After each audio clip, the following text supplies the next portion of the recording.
Restorative justice, now I'm call it a philosophical approach of when there's harm, to look at the harm, to figure out who was harmed, what is the harm, and how do we, whatever we is, work to repair it.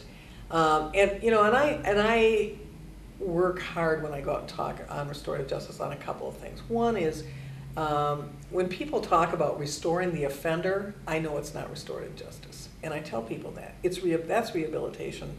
Good thing, I'm in favor of it. It's not the focus of restorative justice. When I talk to prison ministers that talk about doing restorative justice, I'll say, what do you do with victims? Do you have a victims group at your church? The answer is usually no. And I'll say, most offenders were victims. Maybe if we did things for victims, we might not have as many offenders. The way I describe it is that offenders' rehabilitation is an outcome of restorative justice. It's not an objective. The objective is focusing on the harm.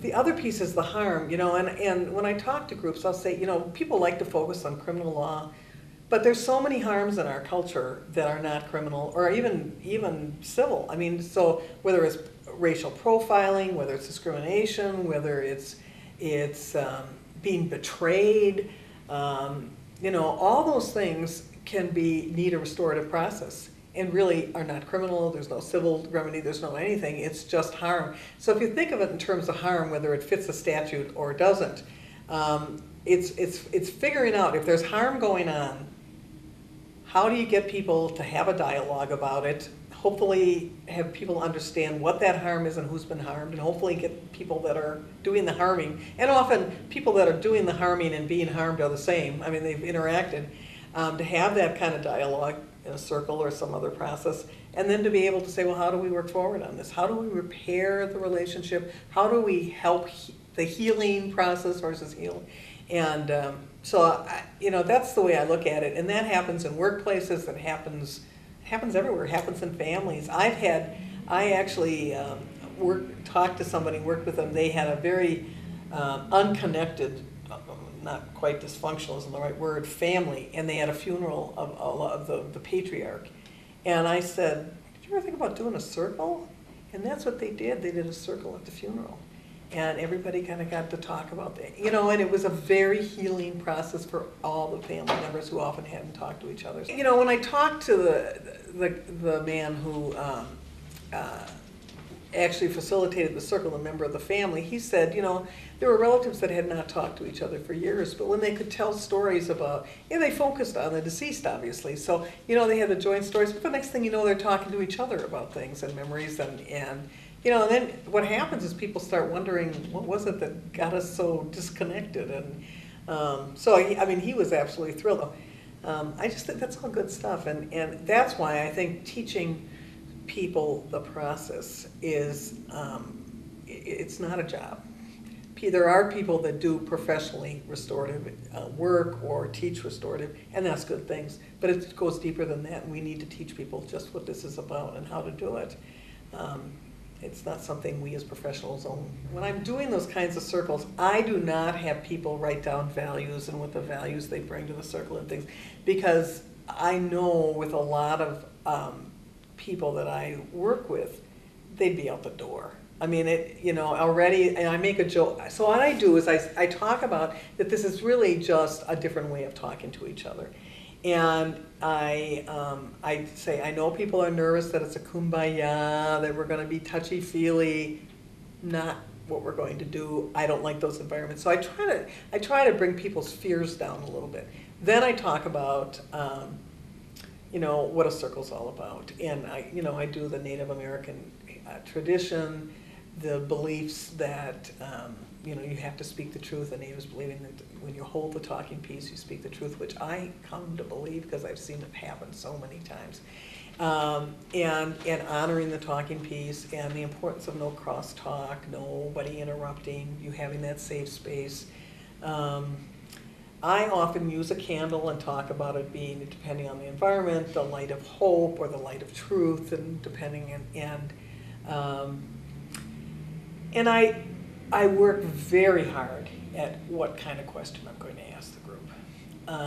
because I give a lot of thought to, I want a question that everybody can answer on their own experience.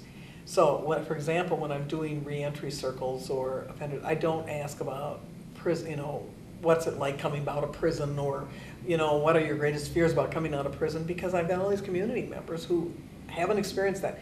So I try to ask broader questions. So whether it's, one of the questions I often ask is, how has violence impacted your life? There's nobody that can't answer that question if they want, because it's impacted all our lives in one way or another.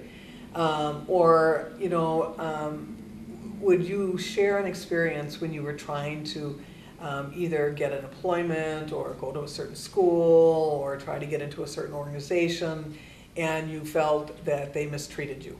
So that way, whether you weren't allowed in the country club or whether you couldn't get a job when you got on parole for murder, you can tell your stories. And so I think really long and hard on those questions, because I do want it.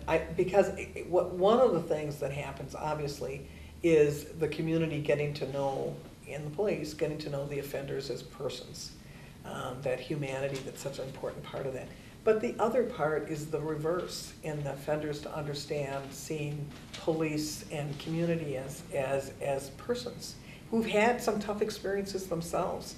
One of the stories I tell on the Safe Streets is we had a police officer talk about being called to a shooting scene and being the first one there and going up the steps and seeing a 2-year-old little girl with a bullet hole in her head, and picking her up and her dying in his arms, and how she's haunted him, and he thinks about it. And he said, I carry her to every shooting I go to. That kind of sharing with the community tells them something about that police officer. I mean, I tell them about the police force, but it changes things. I've heard police officers say for the first time they understand how an offender got there. They don't give them a pass, they don't excuse them, they don't think they shouldn't be accountable, but they understand better how they became that. It's not that figure of evil. It's a human being that's had some really tough experiences and things done to him or her, and then bad choices. And so that's what I'm trying to do in a circle, is give people a place. And I always love my stereotypes being burst. I remember in one of the circles there was a female police officer, kind of a tight ponytail and kind of a tough looking woman, and you kind of think, okay, how'd she get to be a police officer? Well, she starts to talk that 3 of her brothers are in prison, and she decided she didn't want to go that route. She became a police officer, and how her brothers won't talk to her. And it's like boom, boom, boom, all the stereotypes bursting as she talks. And for me, I'm forgetting what everybody else, it's all about me. So when I'm doing the circle, I'm trying to give people, if they want to have it, and the talking piece often does it, enough space that they're willing to share something of themselves, that the rest of the people in the circle get to see their humanity.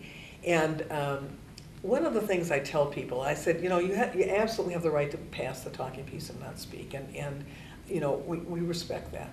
But I'm telling you from my experience that when you talk, you're giving a gift to the group, and you are impacting somebody in that room, and you may never know it, but I've seen it happen over and over and over again, where somebody says something over here that sparks something for somebody in the room of something they may have never talked about.